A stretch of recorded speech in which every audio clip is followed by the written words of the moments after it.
Hello, welcome to episode 2 of the Philip Hartley Podcast. I just want to say a massive thank you to everyone who watched or listened to episode 1. I was just absolutely blown away because I remember when I actually recorded it, I said even if just one person watches, views, listens to it, that's kind of why I do it. But in fact, on my YouTube I got about 46 views or something. I know in social media terms that might just seem like nothing, but if you think about that many people in a room, it's a lot. So it's motivated me to do more as well. So massive thank you. And if I could think of another term for this podcast, it'd be the why podcast, wouldn't it? Like, why do we do what we do? Why are things the way they are? And something that's just really instrumental, a big part of life that I want to just think about today is time. Time.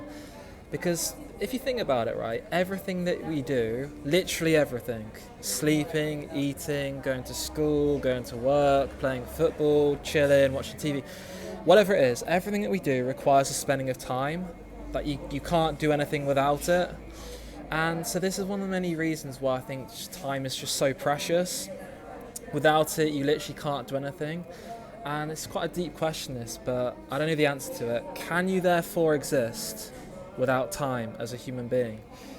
I think it's also very similar to money, and I think time is a measurement of wealth as well. Because if you think about it, time and money, you can save both, you can spend both, you can give both, and you can also take away both. And so I think time is a measurement of wealth, and in some sense, very young people are wealthier than very old people. I know, obviously, just because you're young doesn't mean you're going to live for that long. Exceptions don't just prove the rule.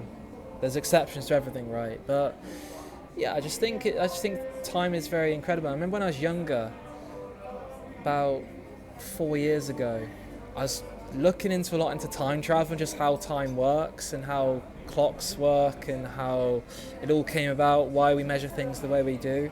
I think it's just I've always been fascinated with time travel just because I'm sure everyone who's watching this, everyone's listening to it, everyone's got regrets, right? Everyone's got things they look back upon and think, I wish I did that differently. Oh, why did I do that? And sometimes you just walk in the middle of the street and you just have a flashback and you think, I don't know, you just feel that, oh, I wish I did that differently. What am I going to do? But I don't think anyone's ever seen the film Back to the Future. It came out, 1985? I remember watching it the first time about 10 years ago, and I absolutely loved it. I loved the trilogy. In particular, I loved the first and the third one, but I just thought it was cool how you could go to a different part of time, different part of reality, and just explore how things were different back then. And it does make me think, though, the nature of time. God's outside of time, right? God knows the future, God knows the past. And if this is a timeline, it's like God's zoomed out and you can just see how this whole story is playing out, and we're just interacting with each part, one part at a time. So I do think all of time, I do think that the future, the past and the present all coexist. I think that the past, the present, the future are just as real as each other.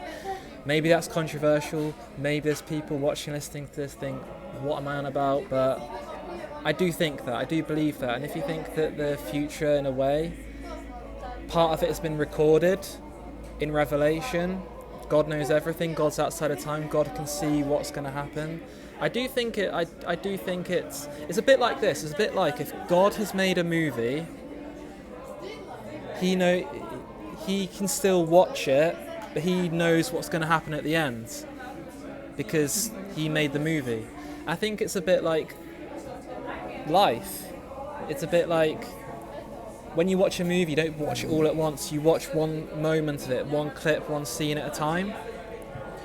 But God sort of knows how the whole movie already pans out.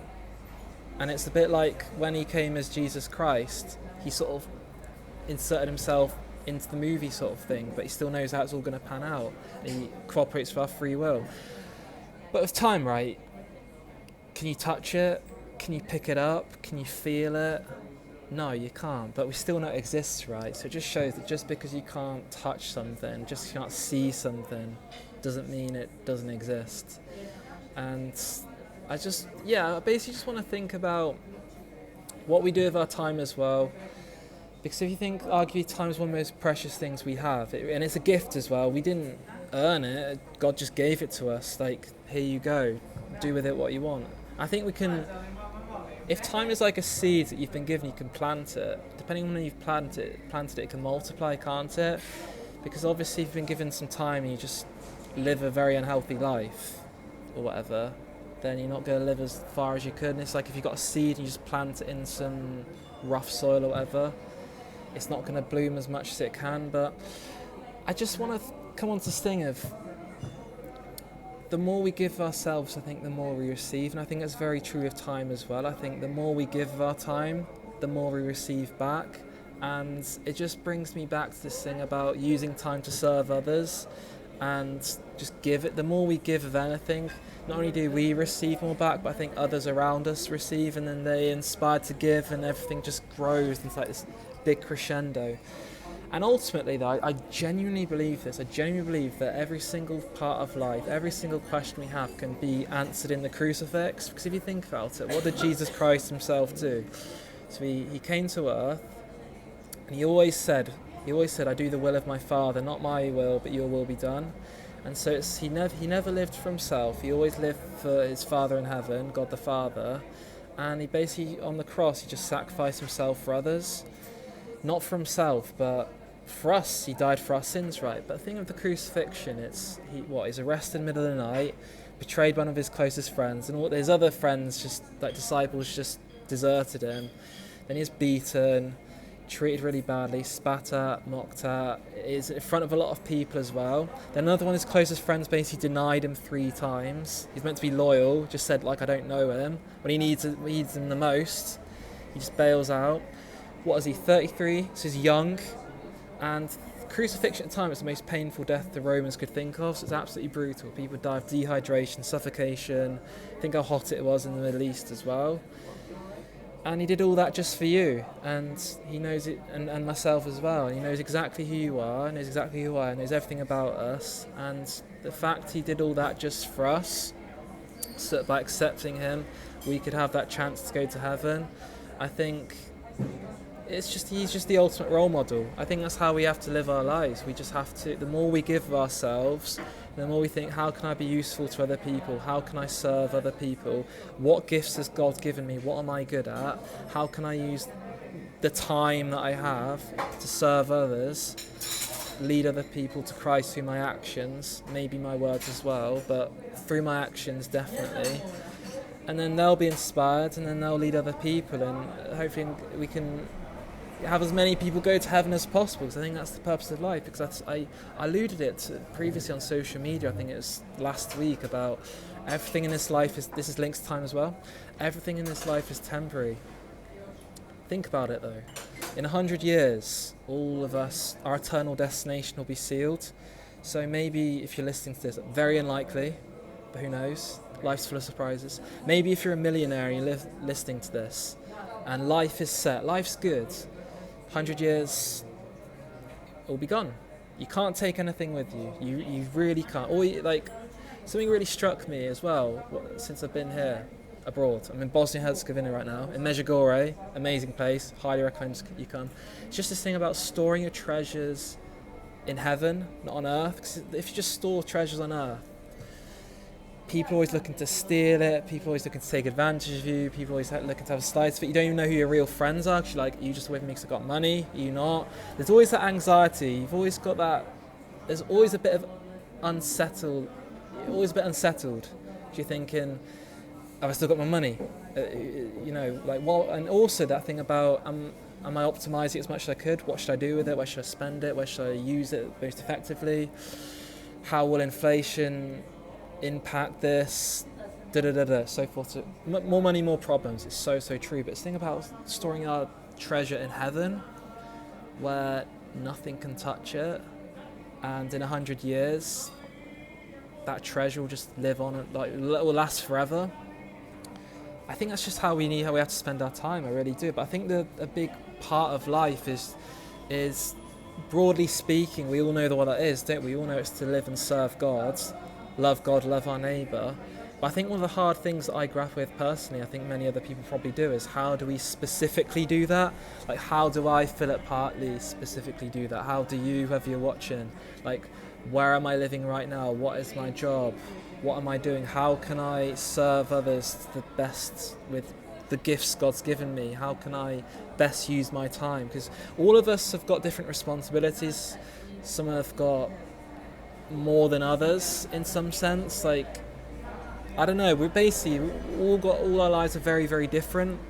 They're very similar and they're all human, but they're all very, very different. We've all got different commitments we have to do. So it's obviously it's complicated in some sense. How can we do it to the best of our ability? I think that's one of the big questions, and it's not something I necessarily know, and I think the only answer comes through prayer and spending time with God. And I think that we're on a different time scale, and sometimes it can take longer for us, some of us, than others to get that answer. But there's someone called St. John Henry Newman. He said something really interesting. He said that we may not know the answer to what God's calling us to in this life, but we certainly will in the next. And I think that's quite daunting in some sense, but it's also very exciting. It's exciting that we will definitely know one day, but I want to know now. I want to know.